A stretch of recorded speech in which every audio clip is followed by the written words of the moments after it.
Hi everybody, thank you so much for joining us today. Today we're going to talk about excommunication. Now, while many genealogists identify excommunication with the Catholic Church, many other denominations practice the same procedure, even if they don't call it excommunication. The Catholic Church in most instances maintains no formal records on this action. However, in historical terms, some records were maintained by the parish or diocese if the action or incident was of significance in nature.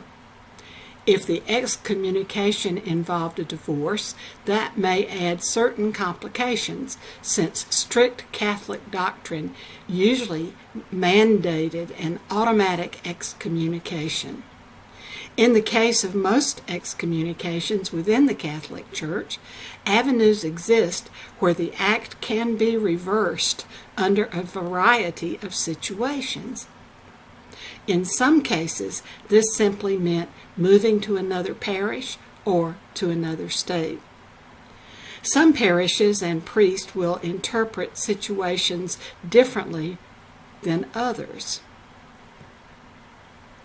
Even if you have technically violated a doctrine of the Church, if there are mitigating circumstances or you can show repentance, there are many roads to overcoming an excommunication.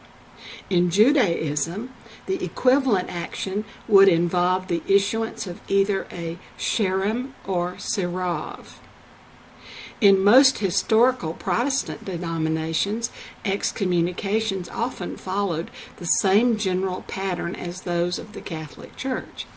However, the same penalty among the Quakers, Mennonites, Huguenots, and other fundamentalist Christian denominations not only meant the termination of membership and fellowship rights within the congregation, often it includes permanent spiritual condemnation as well.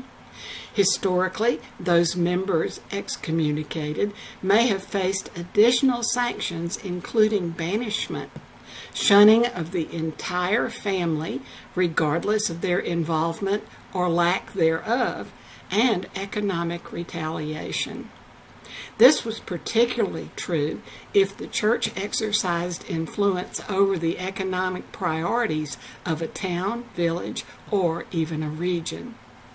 References to excommunications may be found in a variety of sources, including church minutes, congregational or parish registers, diaries or journals of priests and other clergy, church or congregational disciplinary meetings or reports, etc. If you wanted to check to see if some form of a record concerning an excommunication took place, here are a few suggestions. Determine the date and name of the priest, rabbi, pastor, or representative of a bishop who issued the directive. Contact the church or parish or designated archives and inquire about a record search. Contact someone in a local genealogical or historical society.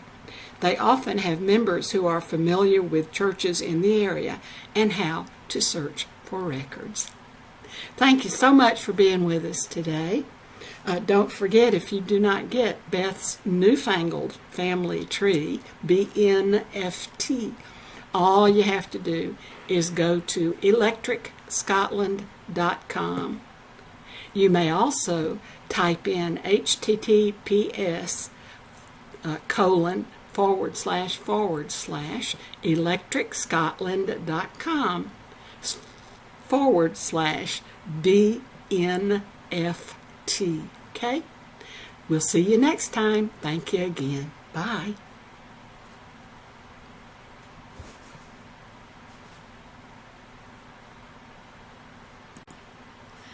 Hi everybody, we're back again. We're going to talk about a big problem in the Scottish community this time. It's called Advertising 101, and it's all about Scottish games. Highland Games, you know, are in trouble most everywhere today. High gas prices, rising costs for most everything have made it harder for families and individuals to travel to away games. The games committees work hard to make their own games something special. But it's hard to keep it going financially if you don't have the attendance to support the necessary expenses it takes to produce a weekend of music, competitions, and fun. If you're involved with the games, I hope you'll listen to this. I hope you'll read it, and I'll send you one if you'd like to have a copy. Just give me a shout at bethscribble at AOL.com and ask for this, Advertising 101 for Scottish Games. I will send it to you post haste. If you'll give me your email address, I'll send it to you via your computer. So, if you are involved with the games, I hope you'll pay attention to this. I think there might be a few things that will help you understand how to help make up some of those people who nowadays just simply cannot afford to travel long distances, who will not be buying tickets to your wonderful games. Today it's more important than ever to be sure to draw to your gates the ones who can come, the local population where you live, and those who live within short distances of your event. It does not matter, and this is so true, if you plan and execute the most fantastic weekend of Scottish entertainment and athletics. It doesn't matter if your committee has worked 365 days and nights to be ready for the big weekend. It doesn't matter that you've hired the most fabulous entertainers. Nothing matters in regards to what a good job you've done if nobody knows about it. If nobody knows about your games. That's just a fact. People cannot come to your event if they are not informed of what's going on, and also when and where and who and why, etc. How do you do that? It's called advertising. Now, I've been selling advertising since junior high school. I sold advertising to dinosaurs. Almost. I was my first paper was the John Gorey News. That was in Jacksonville, Florida. And I can't remember when it was, but I think there were dinosaurs still around. I started as the business manager. This paper was produced on one of those old copiers that had wax thingies, and we justified, that is, made the margins even by the very old-fashioned method. Hey, it still works today. If you don't have anything that makes even margins, you can do this too.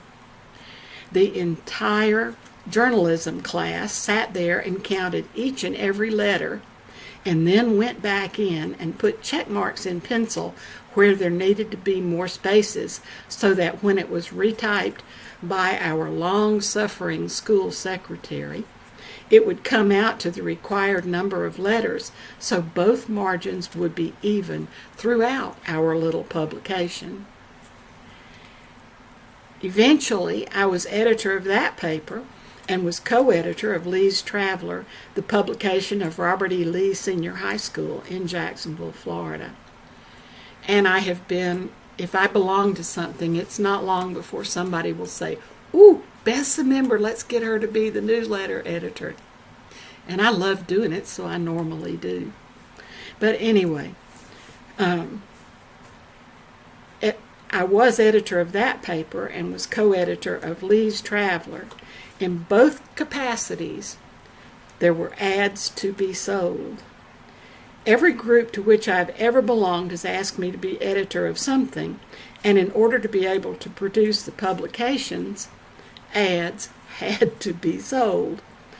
I was the first woman ever to sell a yellow page display ad in the Jacksonville, Florida phone book. I really was.